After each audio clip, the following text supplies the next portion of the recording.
유란시서 사부 예수의 삶과 가르침 122편 예수의 탄생과 윤형기 1. 요셉과 마리아, 엘리사벳, 가브리엘의 나타남.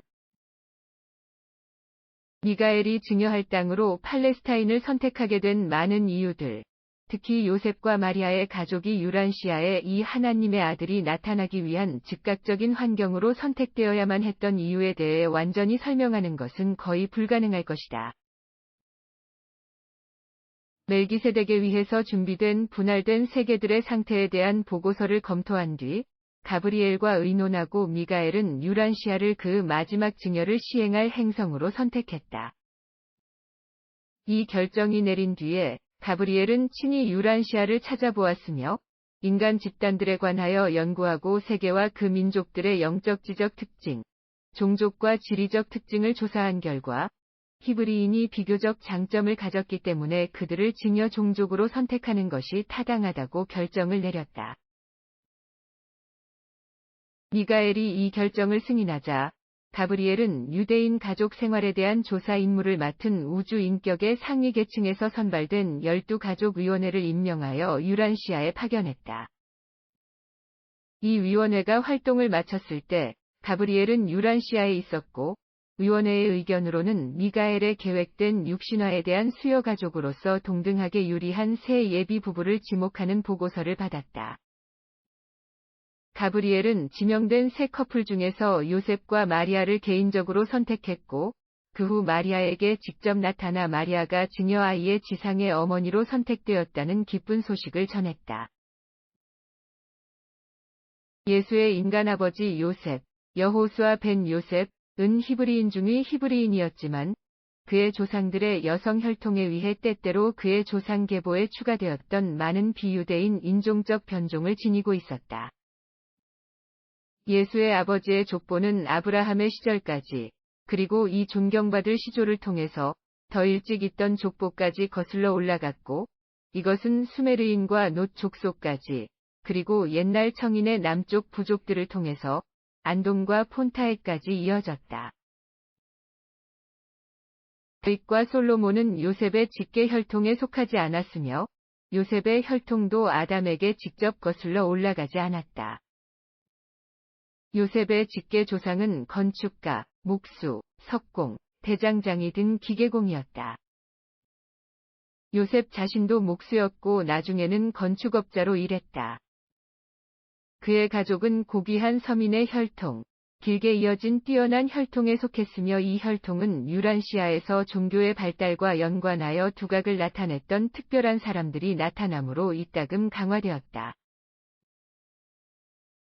예수의 땅의 어머니인 마리아는 유란시아의 인종 역사에서 가장 주목할 만한 많은 여성들을 포용한 독특한 조상들의 긴 혈통의 후손이었다.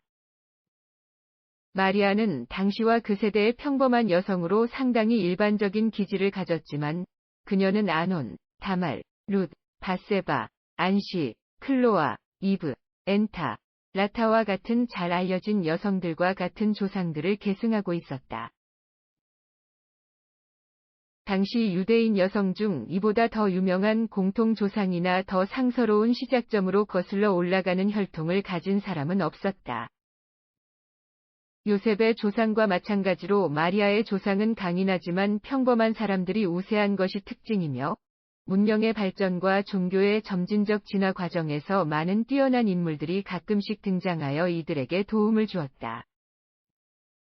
인종적으로 볼 때 마리아를 유대인으로 간주하는 것은 적절하지 않다.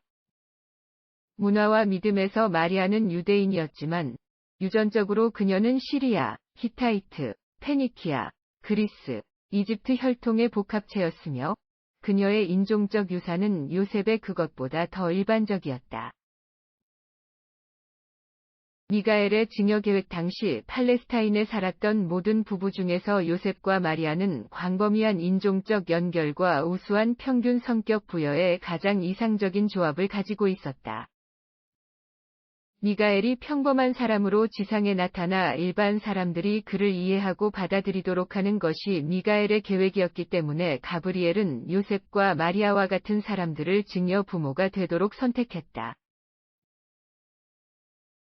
유란시아에 대한 예수의 생애 사역은 실제로 세례 요한에 의해 시작되었다. 요한의 아버지 사가랴는 유대 사제단에 속해 있었고, 그의 어머니 엘리사벳은 예수의 어머니 마리아도 속해 있던 같은 대가족 그룹에서 더 번영하는 분파의 일원이었다.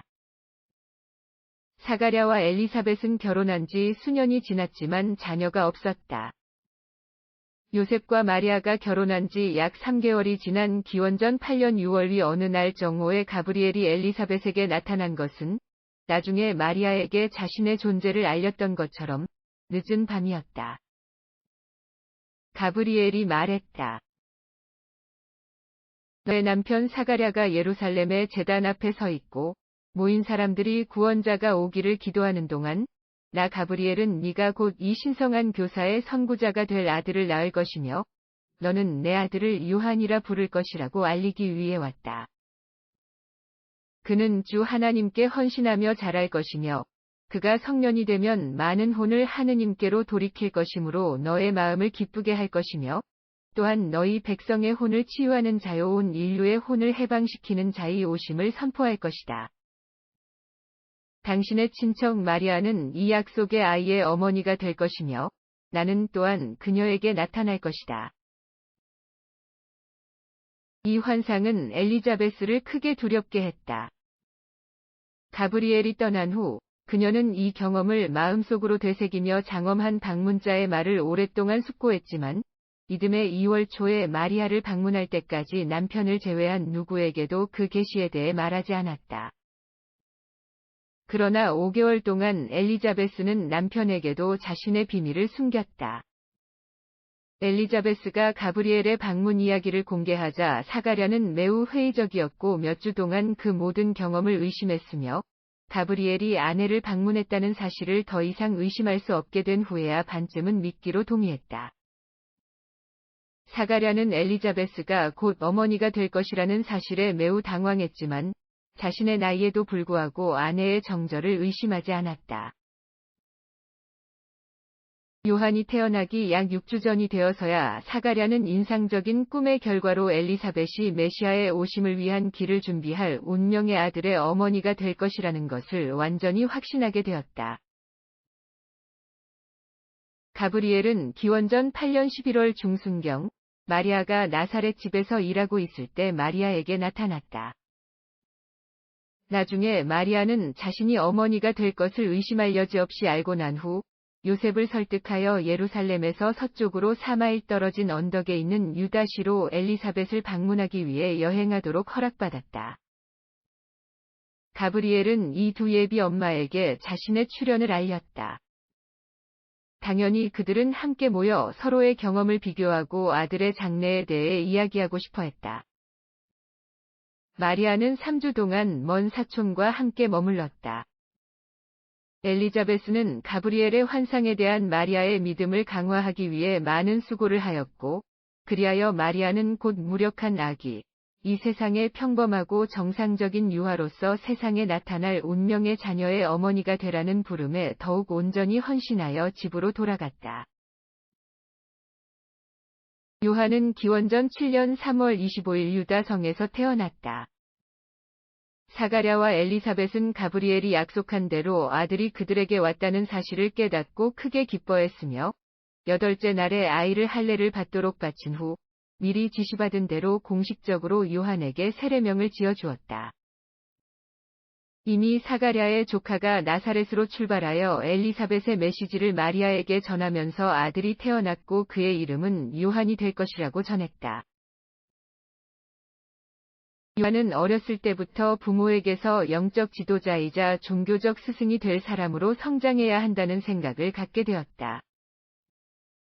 그리고 요한의 마음의 토양은 그러한 암시적인 씨앗을 뿌리는데 항상 민감하게 반응했다. 어린 시절에도 그는 아버지가 봉사하는 계절에 성전을 자주 찾았고 자신이 본 모든 것의 중요성에 큰 감명을 받았다. 어느 날 저녁 해질 무렵 요셉이 집으로 돌아가기 전 가브리엘이 낮은 돌탁자 옆에 마리아에게 나타났으며 마리아가 평정을 되찾는 후에 말했다. 나는 나의 주인이며 네가 사랑하고 양육해야 할 분의 명령에 따라왔다. 마리아, 나는 내게 기쁜 소식을 전하니 내 속에 잉태된 것은 하늘이 정하신 것이며 때가 되면 네가 아들의 어머니가 되어 그를 여호수아라 부르고 그가 하늘나라를 이 땅과 사람들 가운데서 시작할 것이라는 것을 알려주려고 한다. 이 일은 요셉과 너의 친척인 엘리사벳에게만 말하고 그에게도 내가 나타났으며 그도 장차 아들을 낳을 것이니 그 이름을 요한이라 하고 내 아들이 큰 능력과 깊은 확신으로 사람들에게 선포할 구원의 소식을 위한 길을 예비할 것이다. 그리고 내 말을 의심하지 마라, 마리아.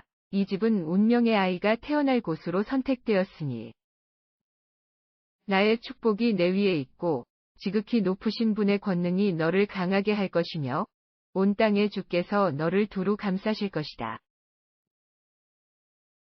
마리아는 이 특별한 사건을 감히 남편에게 밝히기 전에 자신이 아이를 가졌음을 확신할 때까지 몇 주 동안 이 방문을 마음속으로 몰래 깊이 생각했다. 요셉은 이 모든 이야기를 들었을 때 마리아에 대한 신뢰가 컸지만 매우 혼란스러워 여러 날 밤 잠을 이루지 못했다. 처음에 요셉은 가브리엘의 방문에 대해 의구심을 품었다. 그러다가 마리아가 정말 그 음성을 들었고 신성한 사자의 모습을 보았다는 확신이 들자 그는 어떻게 그런 일이 일어날 수 있는지 생각하면서 마음이 혼란스러워졌다. 어떻게 인간의 자손이 신성한 운명의 자녀가 될 수 있을까?